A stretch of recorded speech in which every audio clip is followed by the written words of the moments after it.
We are live. Welcome to this evening's Ask the Doggy Experts. We are here with Jessica, George, and myself, and we are excited to be with you here this evening. We're going to wait for some people to jump in. George is clearly having difficulty on his camera and video right now.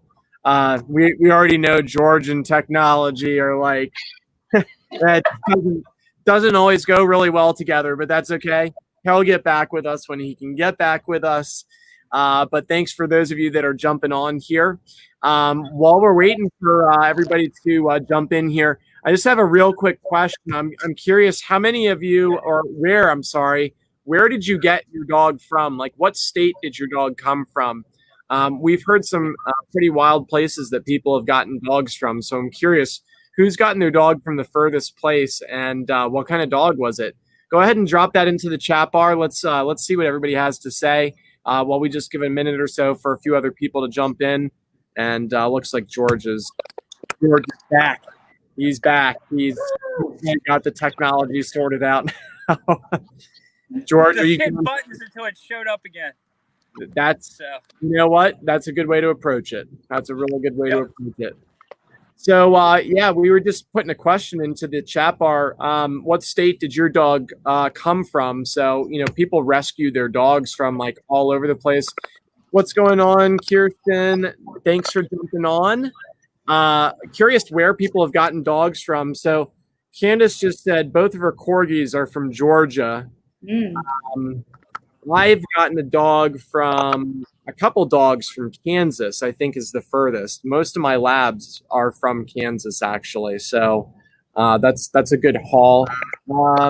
Anybody else get dogs from far away? Or everybody's just local, which is even better. That's great. Mine came from a state of disobedience. A state of disobedience?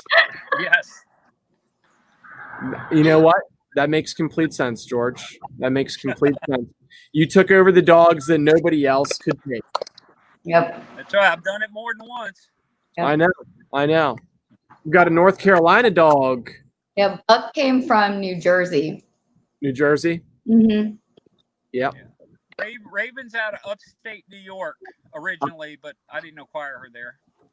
Okay. So she's a New Yorker. I think Gator came from, the breeder he came from was in like Buffalo or Cambridge or somewhere near upstate when I went back and looked at all his paperwork. That's cool. Well, let's jump into some stuff. You all want to go through some questions here? Oh, yeah. Sure. I'm ready. I mean, we're gonna really rely a lot on questions from people that are coming into us this evening. So if one of you see a really good question come in and it sounds better than what I'm talking about, feel free to cut me off and say, hey, there's a better question. I've got some stuff that we can talk about here for sure. But while we get started, wait for some questions to start coming in. But let's just dive in. So one of the questions that kind of came up was how to choose the right dog training program. And some people are like, well, I don't really want to know that because I already signed up for a dog training program. So like, I don't want to know that I made the wrong decision. But maybe you want to be thinking about, if you're in that boat, what the right program would be going forwards for you. So maybe we can talk a little bit about it. There's a lot of different formats for dog training these days. There's obviously virtual dog training, just a whole new thing. It's really fun and interesting to see how this has evolved. I know that I've gotten a lot. You all have really enjoyed doing the virtual training, haven't you? Yeah, it's actually really fun. It's a big testament to your teaching skills to be able to walk a student and their dog through teaching certain exercises without actually being hands-on. Yeah, absolutely. Yeah. I can definitely tell you, I mean, I've done several dozen now, and it definitely made me step up my game on being able to explain without being able to just do and touch. And it's definitely, in my opinion, made me even better at explaining. That's kind of what thing. I was thinking. I was thinking it would make, it forces you to become more efficient as a dog trainer in how to communicate instructions to people. So, yeah, I think it's been a great experience for us. I know that a lot of clients are doing them right now. I know you were booked out through the end of the month with virtual training, so that's great. Yep. Really cool to see stuff like that. But anyways, I mean, just the virtual training is kind of a new element that's come to the dog training world. I think we'll see that really blow up over the next year or two, and we'll probably be doing a lot more of it ourselves. But thinking about it, there's private lessons, there's group classes, there's training camps, and you have the overnight boot camp program or the day school training camp option, and there's really a lot of options for people out there, and trying to decide what's best is sometimes a challenge for people. So, I mean, let's talk a little bit about in terms of the pros and cons of private training. What do you all think? I mean, thinking about the private one-on-one training, some people want this training to happen at home. Some people want to have it at a facility that they take their dog to. If you were going to, say one way or the other, is in-home training better than training in a facility? What would you say? I'll go ahead and address that first. I don't know that it's any better than in a facility. I know it's a very common myth that we have to see it in the home, but one thing I tell the clients is this: I believe you when you tell me what's going on. I don't need the dog to bite me at the front door to believe that he's biting people at the front door. We always start with a baseline of obedience anyway, so that can be taught anywhere. In your home, it can be taught at the facility, it can be taught in a 7-Eleven parking lot. The base behaviors, and then if there's a specific issue that has to do with your dining room, well, then we have to be there. But other than that, for the basic training of everything, it can happen anywhere. As a matter of fact, I like the dogs away from the home so they're a little off balance, and not quite as confident. Sorry about that. Quite as confident in check in, like they don't want to do something, and they don't know where to go with it. They can't go hide behind the couch. Right. Yeah, Jessica, you want to add anything to that? No, I think George really shed some light on that. I think when we're talking about the difference between in-home and even virtual to in-facility, sometimes it is nice to get the dog out of their home environment, kind of out of their normal comfort zone. So then we can see what the dog does on a neutral environment. And then at that point, we can address different behaviors as they're coming to fruition in the home. But really, when we talk about training and behaviors with dogs, we want to have the same expectations, whether they're at home, away from home, in a public park, or at your grandparents' house. We want to be able to get the right behaviors and the right guidance in those moments. Yeah, that all makes sense. I remember when I first started training dogs, and when we first started as a company, and back to when it was not a we, it was I. Just driving to people's houses, and that's really all that I did, is go to people's homes, and I just did private in-home training. And I would have told you back then that it is the very best thing for you, because at the end of the day, we're working with your dog in the environment that they're having the problems in, and there's certainly benefit to that. And I still believe that there is a lot of benefit to that. But what I've learned from having people come to us over the years is that by bringing their dogs into an environment that's a neutral environment that we've never seen the dog in, they've never seen the dog in, it allows us to see the true dog. Like George kind of was saying, it allows us to see what the dog's like in a new space. How environmentally sound of a dog are we dealing with?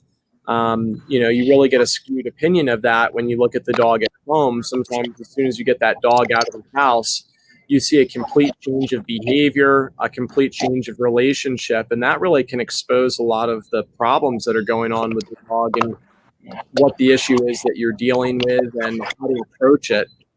So I really like having the separation. And the one thing that I think that we really lose out on with the in-home training that when we're not going to somebody's house is being able to actually see how they have their home set up, like their environment. But the cool thing is like, if that's our biggest issue to deal with, that's so easy to alleviate. Like, we can jump on a Facebook call or video call of some sort, and we can look at the space. We can see what's going on with the dog in that scenario if we really do need to watch the dog behaving in that environment. So technology has really changed things, and I think it allows us to ultimately be able to really do a better job of training people, because we have to do such a good job of giving instructions to them that they can take it home and apply it.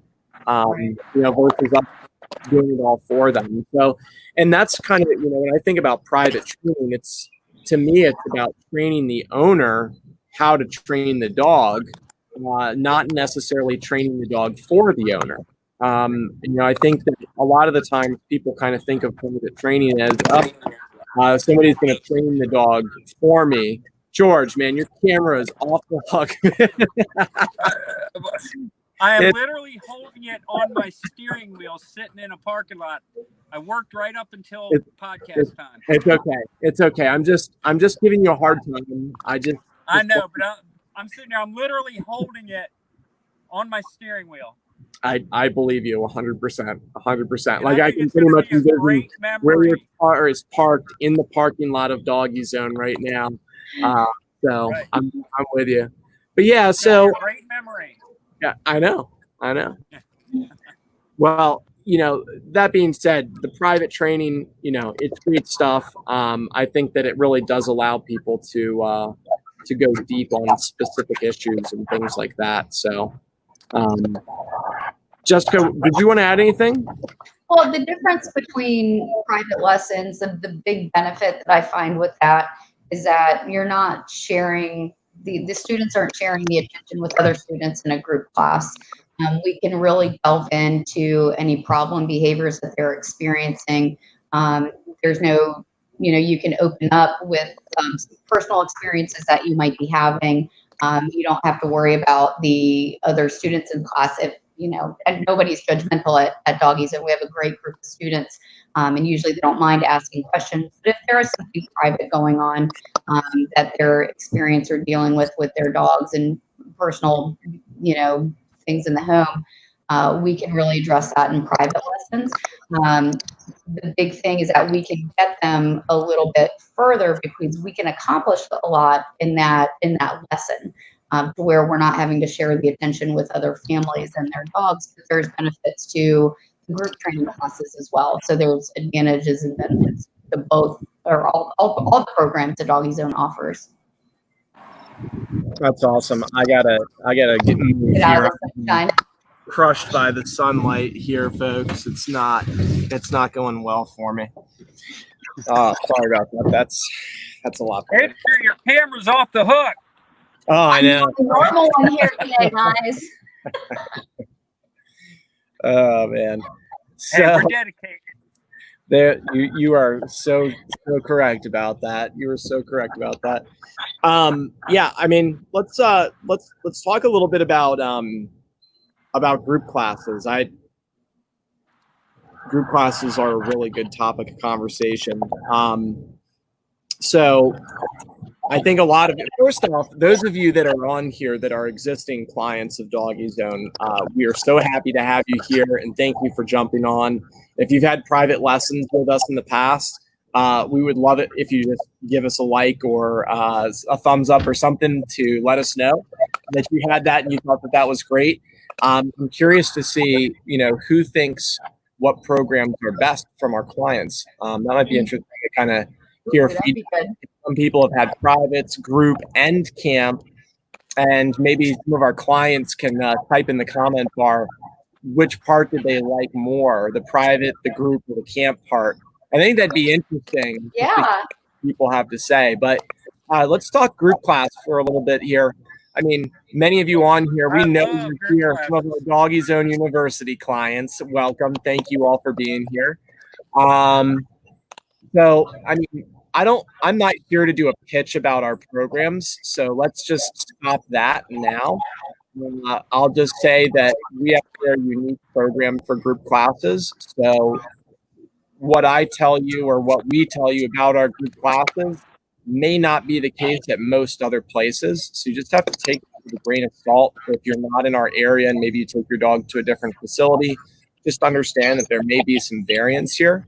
But, you know, what do you all think is the biggest benefit of the group class program? You want me to start? Sure. The biggest benefit to our program, can't speak to others, is being able to come multiple times in a given week. You know, a common thing that occurs in most group class setups is the trainer has a curriculum they have to go through every week. They give you an 8-week program, and week 1 they have to do week 1. You go home and you don't get a chance to do as much homework as you should. Well, what happens is when you go back for week 2, you're walking in behind where you probably should be. It doesn't make you bad people. Life gets in the way. So then that trainer is forced to give week 2's curriculum and then happily says, go home and do your homework. You're walking out the door, you're 2 weeks behind, and you got to get done for week 3. And it's really not a great model over time. You end up behind almost everybody because, you know, I've been doing these group classes literally since the 70s. And people get behind, and then the program's over. Well, with our university program, the beauty of it is you stay where you need to be till you and that dog together achieve a very specific set of goals we have for you. And you're never behind because we're always working you to that goal. You just haven't achieved it yet. So there's no need to feel guilty if you didn't quite do your homework because we're going to be working you the next time we see you too. So that's the beauty of our programs compared to others. You're never behind. Yeah, there's very few programs that are like that, at least with the week 1 through 6 type of models. So yeah, that's something definitely important to consider. Jessica, you want to add to that about just group class in general? Yeah, my favorite thing about the university program, and we did this, early last year when we were developing this new program, is that it's literally progression based. It is geared to build upon specific skill sets and allow students and their dogs to work at their own pace. We don't want to hold anybody back if they're soaring above and beyond, but we want to be able to nurture and guide the ones that are having a little bit of trouble and pay attention to those problem areas that they're having so we can build up the understanding of it. It's been great to watch because I watch everybody's trajectory kind of through the program because I have the graduation spreadsheet. So it's really nice to see how long a student is in a level for, how quick somebody advances versus how slow they advance, contingent upon how many times they're coming per week. So it's been a really nice thing kind of overseeing that data. Yeah, that makes a lot of sense. For me, I would just say that when we first started doing group classes, we offered one program and one program only, and we called it our unlimited group class because before we were DogiZone, we were Grooming and Obedience Unlimited. We still are Grooming and Obedience Unlimited legally, if you will, but either way, it was all about having unlimited potential for your dog and unlimited results for your dog. And so you have this program that people could literally come to for the life of their entire dog back then.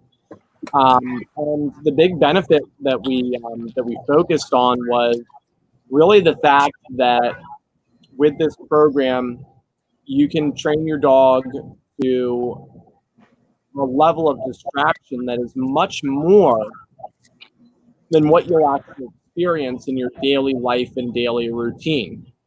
Being in a group environment with 15, 20, 30 dogs, And I get it. Some people don't like that, and that probably is more a sign of necessarily where that dog is at and that owner's confidence with that dog. I love giving individual attention, but at a higher level, the more dogs in the class, the better, in my opinion, because of the fact that when we have that much distraction, that dog's not going to experience near that in their daily routine at home.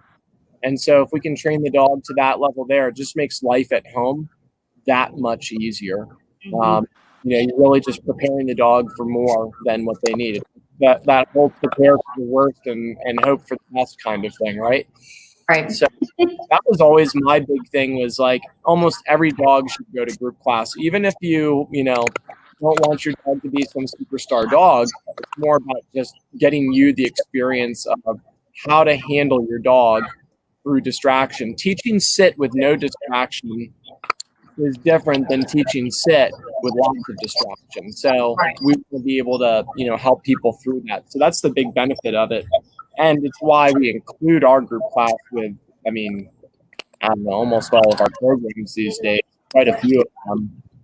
And I think people really seem to enjoy it since our classes are always completely booked. So let's talk a little bit about training camps, because training camps are pretty big program.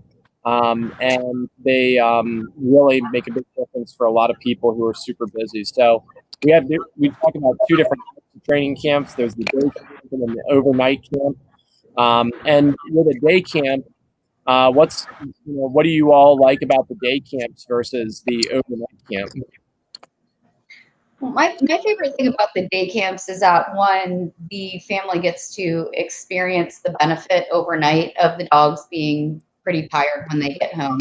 A lot of the feedback that we get, especially the first several days with dogs coming home at night, is that the caveat to everything, I guess I should back up, is that sometimes the dogs are too tired to work because they're so exhausted from the mental stimulation that they've received from their sessions throughout the day. But it allows the dog, when it gets home, especially from a good day of training, to be able to rest, relax, and they're not seeing a lot of the problem behaviors. So that's, I think, one of the biggest benefits for the clients, is that they're able to experience the joy and the comfort and the kind of peace and serenity of the dog coming home at night and being rested and relaxed. Yeah, that's awesome. That's awesome. George, you want to add to that? Yeah, what Jess said, 100%. The neat thing is with the day camp is on that Friday or that fifth day, and you have that go home lesson. You can see at that time, learn how to do with what we've done so far and start practicing it quicker than yourself versus a board and train. Also, the cool thing about a day camp is you can start the group classes during. So you're kind of, when you have the dog that weekend, you can actually be coming to class and keeping it going that way. And then on the second Friday, of course, you have another lesson. So you're learning along with the dog. It's 5 days in between, but sorry for the sirens. So that is what I think is great about the day camp, is you get to start those group classes that are part of that program quicker. Yeah. And so it's really a very even flow of the training that way between the owners and us. What about the board and train? What do you think the benefits are of the board and train over the day camp? I mean, clearly there's not the back and forth, which is really nice. But what else do you think is good? I'll go ahead and speak to that first. I think there was the longest time I wasn't a fan of board and train. I always felt the owners should be doing it themselves, but I've changed that. But the benefit of a board and train, many times people are having enough trouble with their dog where it's a good idea to divorce them from the dog for a period of time. Let us put the groundwork in, and then when the dog returns to them a couple or 3 weeks later, we can train that owner. Now there's a new sheriff in town. So the dog walks back into a different situation relationship-wise than when they left. So that's the benefit of completely, like, the dog's gone for 2 or 3 weeks or 4 weeks sometimes. Now the owners, we give them groundwork on that go home day, and then the owners are relating to the dogs differently. So it kind of erases the slate there a little bit, gives them a clean slate, a cleaner slate to start with. Where back to the day camp, the first 4 nights, when the dog goes home, the owners don't know what to do. So the board and train, I feel, especially for that owner who just is really overwhelmed with things, let us do it, and then you follow our instructions, and we'll change your life. Right. Yeah, I think the board and train, like, since there's not the back and forth, I think it's a little bit easier on the dog maybe too, because that especially that first week, they're not having the inconsistency when they go home each night. The inconsistency is minimized significantly when they're with us. In between those days. So I think that there's something to be said for that. But just real quickly, I have to say thank you, Douglas and Jean, for those super kind comments. We certainly appreciate you all bringing your dogs to the classes, and I know you all really work hard with your dogs, so that makes this all worth it for our trainers. And we have people like yourself that show up and work hard. It makes it worth it, because not everybody's like that. So thank you for that. Anything else that either of you want to add about, like, training camp programs, and maybe like any of the programs? Like, what are your favorite programs to do yourself? Well, there's just to piggyback on camp training programs. I think one of my most favorite features of the camp program is that it's really I call it like the trifecta of the training department, because the dogs, when they're at the facility, whether they're in a day camp or an overnight situation, they're hands-on with our camp trainer team. They're getting the hands-on training, the socialization, the exercise with our staff.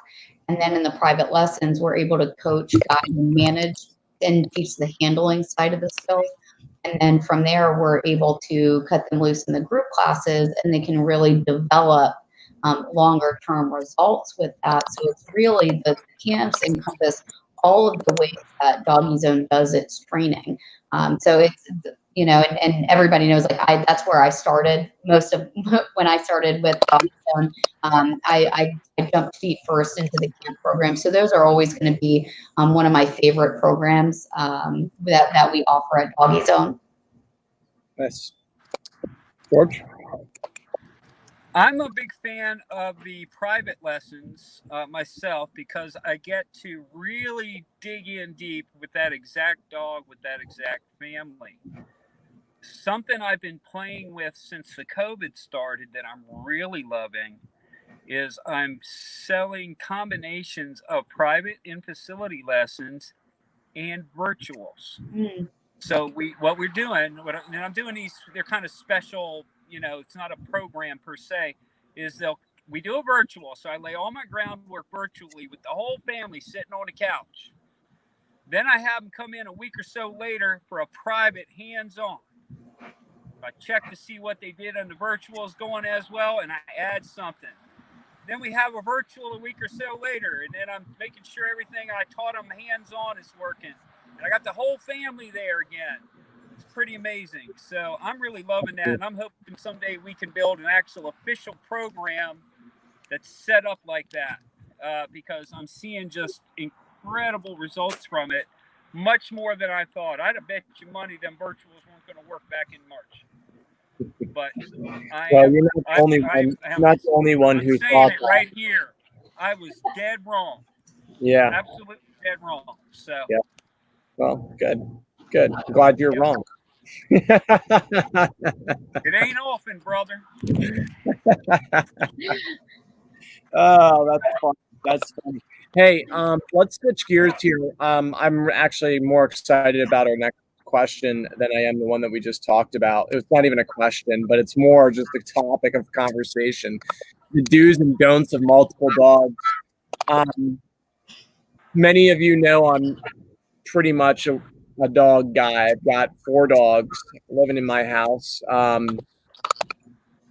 You all got 4, I believe. Yeah. We got 3. Three. I Three tried and to get a 4th one. boy, so that counts. Andrew, I tried to get a 4th one. There was a little black lab pup that I was tempted to bring home. Well, I'm gonna need your help because I don't think I told you, but I have a lab puppy that's coming to me in August. But I've got to find somebody to take the dog because I can't take it. So, but it's a replacement for a dog that is supposed to be. Yeah. So, anyways, we'll have to talk more at a later time. Yes. Yeah. Or not. Maybe we shouldn't talk. No, we should. We should. What's 4? Step away from the Labradors. No, that's funny. That's funny. Yeah. So I've got 4 in the house these days. I've had as many as 8. Mm-hmm. George, I know you've had a ton, and Jess, you've had a few. Jess, how many of you had most at once? At one time, I had 9, but I was also single and I wasn't a mom. You're okay. You really stepped out there with 9, huh? George, what about you? My maximum at one time was 17. Okay. Okay, I give up. All right, everybody, step away. Just step back. I'm done. Step out. Well, with 17 dogs, George, I guess you could maybe start off and tell us a few things about the do's and don'ts of multiple dogs. Would you like to start off with that, sir? Yeah, sure. Absolute lordship. They have to be clear who's running the show, and it better be you.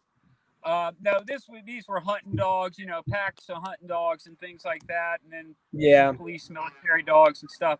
So, but as far as pet dogs, I've had as far as pet dogs day to day living in my house, I've had 5, and clarity is the rule of the day. Some trainers might advise not to have females all together in the house, and I've never had a problem having multiple females or males because I keep it clear that we're running the show here, not the dogs.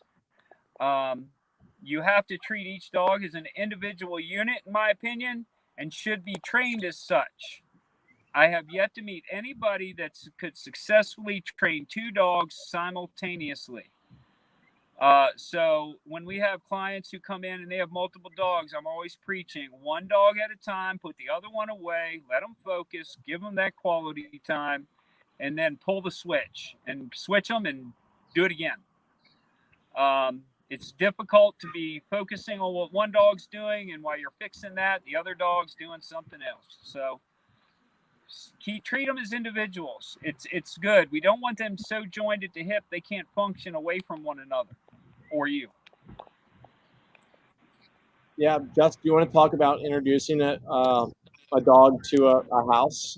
Second dog or third dog or 17th dog. 17. I haven't had that many. I don't. That's out of my expertise range. But you said to focus a little bit more. So I'll just say exactly when we brought little Buck home. He was 4.5 pounds, 7 weeks old. 2 other dogs in the home. It took probably a good week and a half to 2 weeks before we started the integration between the other dogs in the house. So it wasn't an immediate immersion style, just cut them all loose and figure it out. So it's providing a lot of structure in the home. I would normally rotate him in and out of the crate because we're working on house training, crate training, rules and boundaries in the home. It's nice having the older dogs in the house that can hold down stays that are really social, especially with puppies. I mean, Raven's been fantastic with Buck. But when we first brought him home, he's 78 pounds. He was 4.5. We had to be very mindful about what those interactions would look like. So it was very structured, very controlled. And even to this day, when they're out in the yard interacting and playing, we're patrolling the schoolyard. I don't necessarily will allow the dogs to be unattended with each other. I just like for my home to be able to structure those things, because if I can't necessarily control the behavior of the dogs, I have to be able to call them out of certain things. So it's a very slow, progressive introduction. It was probably good for those of anybody who doesn't know Gator Tot, or any of his past behavior. It was probably a good 3 to 4 weeks before he even knew there was a puppy in the house, just because with his extensive, reaction and bite history with other dogs and people. So I took a very safe approach with safety first. I mean, it's one of DogiZone's core values, and it's one of the biggest core values that I could say we live in our home. Yeah, that's awesome. That's awesome. Yeah, I think. Did you say something, George? Nope. Yeah. Nope. I was there. I saw the whole thing. Yeah. So, I mean, when I think about the multiple dogs, it's how do I interact with them? And, I really try to kind of go with a seniority rules type of approach. My older dogs tend to get things first, and I try to prioritize them in the order in which they've been with me. I don't know if that's right or wrong, to be honest with you, but I've found that it works pretty well for us. I've got 3 females, now 2 of them are unaltered, 1 which isn't, but still 3 females out with each other, and we don't really have any issues with them. They have lots of fun with each other. They're pretty good. What do you all think about that? I mean, how do you prioritize your dogs? Well, I like telling this situation I had where I had 2 dogs that were young together when one was a year older than the other. This was Tug and Timber.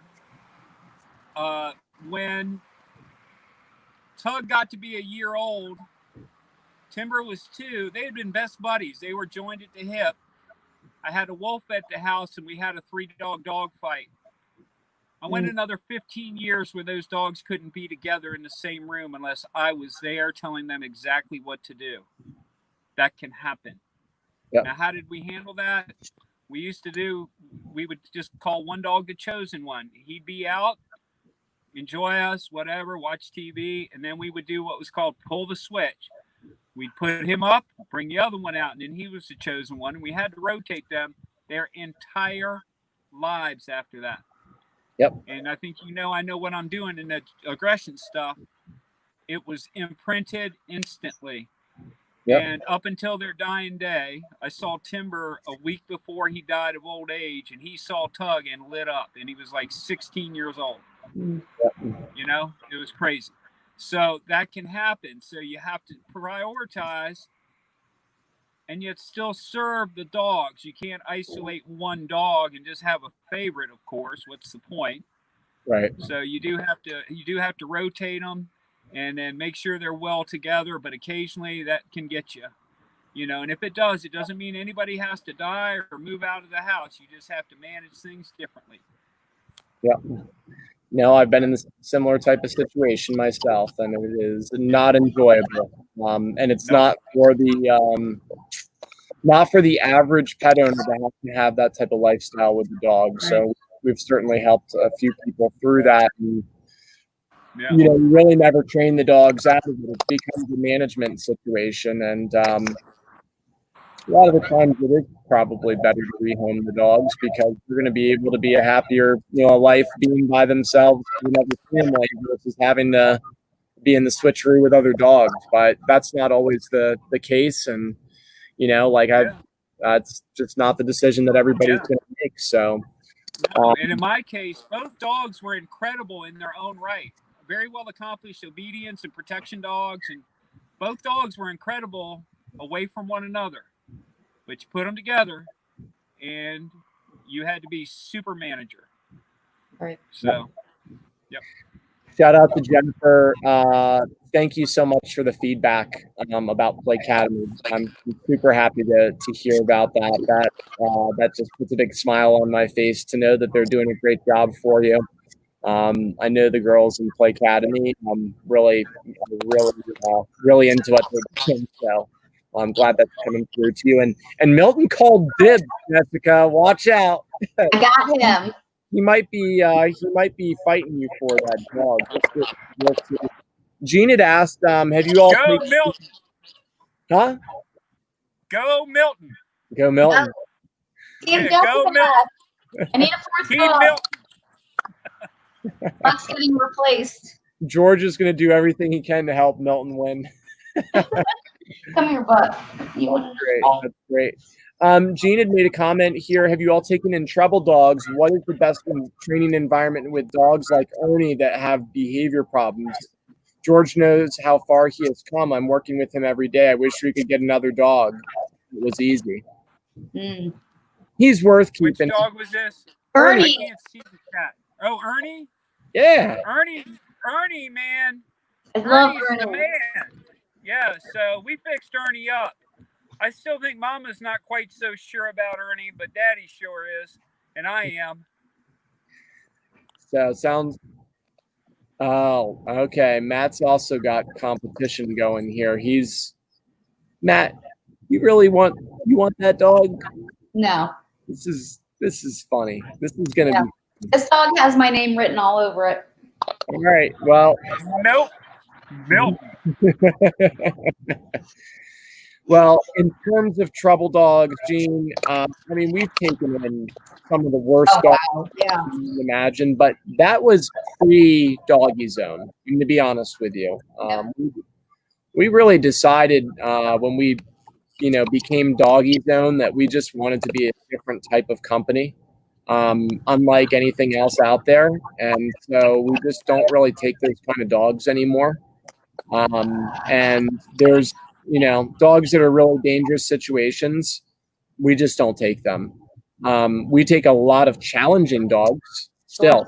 We just don't take the dangerous ones anymore. We just are kind of beyond that.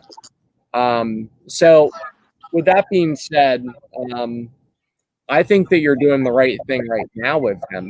Having him in classes for you all's at this point, teaching him how to, do a sit or a down in a private lesson isn't going to really move the needle for you. I think really pushing him in classes and taking that distraction to the highest level you possibly can with him is what's going to allow life at home to become easier for you all.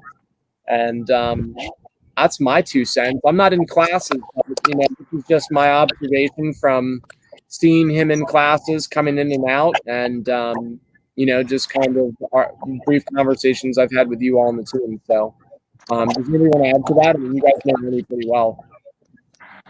I'd like to add something to this whole subject, if you don't mind. Yeah, please. About getting another dog. Yeah. Okay, one thing, you've heard me say this 1,000 times. Never get your dog a dog. I was waiting for you to say that, actually. Well, I almost need to say it for you. Okay, first of all, listen. If you want another dog, get one. There is no guarantee they're ever going to care for each other or even like each other. It's no guarantee. It's a crapshoot. You might get lucky. You probably will. But never get your dog, never get a dog to keep your dog company or anything like that. You're hearing it here. Don't do it. But if you want 2 dogs, we'll train you up and we'll take care of that for you. But there's no guarantee the dog's going to enjoy each other. That's up to them. You have no say-so in it. Rant over. Yeah, just to add to that rant, George, it's really more about when you are trying to train multiple dogs, is you really gotta get that first dog trained. I see sometimes people go out and get a second dog because they're so happy with their first dog. They go out and they go, oh, okay, I want to go, get a second dog or whatever the case may be. And they never really finish training with the first dog, get the second dog, and now they're splitting their time. And it really can turn into, now I have 2 dogs that are both not training. So there's definitely an order to it. I think giving yourself time really makes a big big difference. But anyways, let's we need to put a bow tie on this for this evening. We have had some great conversation here, and as always, so great to see you all on here, and all the faces that come up here, and those of you that are engaged with us. We're just very grateful to have you as clients and as fans and followers. So we look forward to seeing you again. The next time we meet should be about 2 weeks or so. We would love to get some questions from you. So if you think of a question, you can always send it to us in Messenger and just say, hey, I have this question for next week, and we'd be happy to answer it for you on our next call. And George, Jess, anything you all want to add to tonight's conversation? No, I just wanted to mention Jennifer Ward with Bailey had given a shout out to George and myself for the guidance that she's had with Bailey. She did a day camp program. She went through her private lessons, and she's consistently been coming to the university program. So I just wanted to give a big shout out with her because she mentioned that they've both grown so much since we started at DogiZone. So it's just a great testament to the training programs. That's awesome. That's awesome. And thank you, Jennifer. All right, folks. Well, look, we hope that you have a better than great evening. If you know anybody who you think could benefit from watching what we talked about here tonight, we'd love it if you invited them to the next call or share this one with them. We would certainly appreciate it. We hope that you have a better than great evening. We'll see you soon. Bye.